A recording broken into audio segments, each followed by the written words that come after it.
2022, not the best year for movies in my opinion. So here are my top 10, 2022. I had a list that had like 4 movies I really cared about. And I was like, I have to watch so many to catch up to even make a top 10. Because, yeah, it was really hard. So if you see me looking down, here's my top 10. That's why it took so long to come out. Number 10, Bullet Train. Fun movie. Definition of a popcorn film.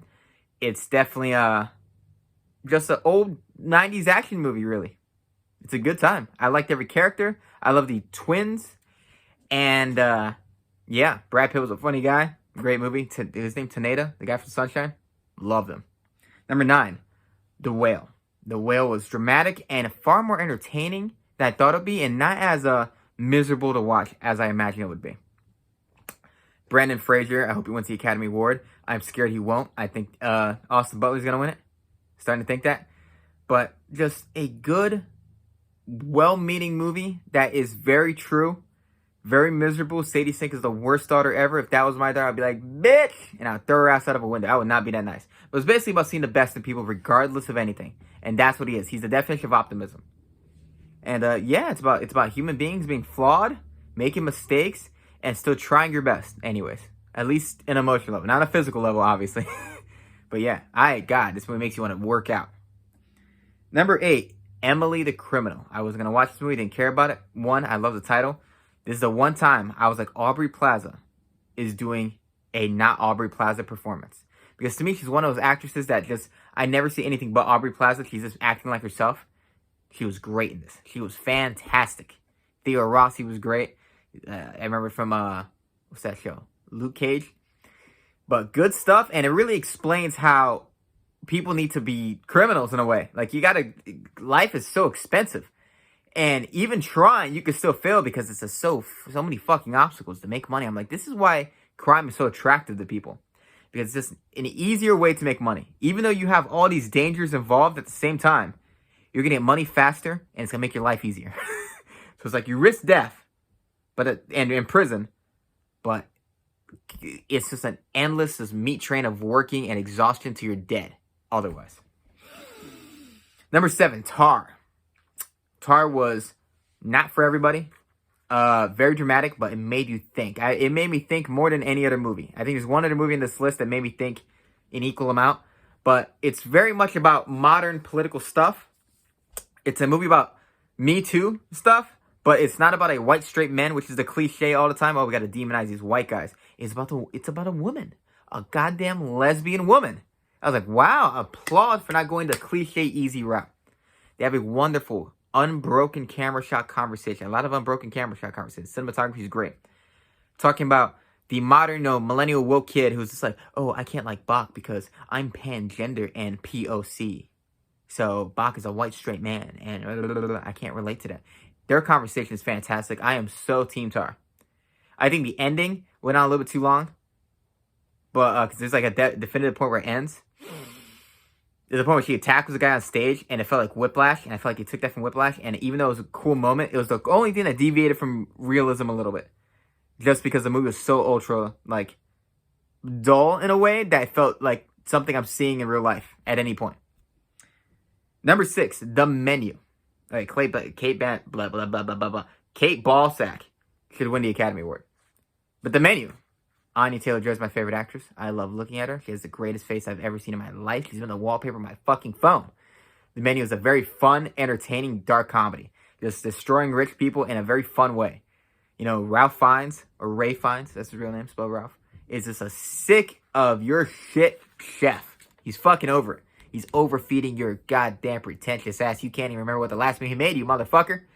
And yeah, this movie culminates in a wonderful message about the simple foods that people get, the ones they really enjoy, and not these pretentious, fucking $200 to eat a bunch of sea eggs meal that you get. Saying shit like emulsion. Good stuff. Love this movie. When I was in theater watching this movie, the screen kept flickering. I had to go tell them about it, and they cut the feed for like 2 minutes to reset the projector, and it was me and an audience in pitch blackness for 2 minutes. It was very funny. Number 5, The Northman. This, like Tar, made me think. I watched it the first time, I was disappointed. I was like, Robert Eggers made The Lighthouse, which is very kooky and crazy and unforgettable, and The Witch, which is one of my favorite movies of all time. And I was like, it's kind of disappointing. And I went back to see it twice to get a second viewpoint. And wow, I got better the second time. Now that I understood what it was a very true to form Viking movie. It's what Thor should be, not this goofy Drax knockoff. And it was brutal. It was vicious. I love their, is there magic? Or you can see how people call it magic thing where they like had him fighting the night guy, but then it goes back to him just standing there and he was like imagining it and her being a witch, but at the same time she's just poisoning people. Good stuff. The only thing I don't like, spoilers, I love the volcano battle, but I wish he left with his wife, Anya. Is not wife, the witch girl. Because Olga, worst name. I don't like sad endings and everything now. And I feel like the movie was so miserable the whole time, even though I was entertained, that it should have had a happy ending. And they're like, no, we're going to have the most miserable ending. Only downside. But overall, like this movie the more I watch it. Great set design. Love watching the creation of the film on YouTube. People talk about it. Robert Eggers and, what's his name? Skarsgård. Alexander Skarsgård. He should play Thor. Number 4. Movie that was just fun. It was fun to watch. Movie I thought was going to be absolute trash. I saw it out of boredom that day, and I was just like, ugh, it's going to suck. Bodies, Bodies, Bodies. Had a blast with this movie. The ending is hysterical. And it's a whole film making fun of Gen Z. And it took me a while to realize that. But I was like, this movie isn't pro Gen Z. It's against Gen Z. It is mocking how stupid they are. And how they just say buzzwords for the sake of buzzwords. And how they just speak in social media lingo. And how just fucking retarded these people are. I was like, wow. I'm a millennial. And millennials are dumb as fuck. And we might be the worst generation that's ever walked the face of the earth. But Gen Z might one-up us. And this movie is very entertaining. Kind of reminded me of a Harmony Korine film, like a better version of one. I don't like Spring Breakers, but it reminded me of a more entertaining version of that. But it's just a bunch of people losing their mind, playing bodies, bodies, bodies, trying to find out clue, who's the killer.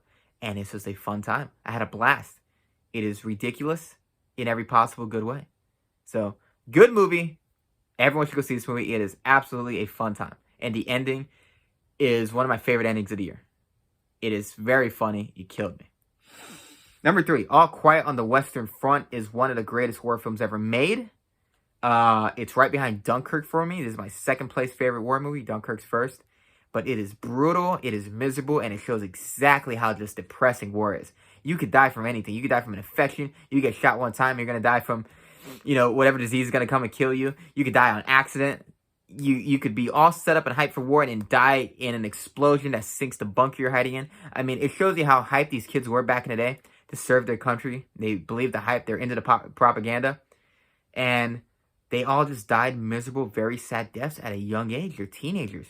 They were just out there stuck in the mud, going up against other teenagers stuck in the mud, fighting for old guys in suits that were just battling over territory, don't give a fuck about them, and they're having miserable deaths. They're not fighting because they give a fuck about patriocy at that point.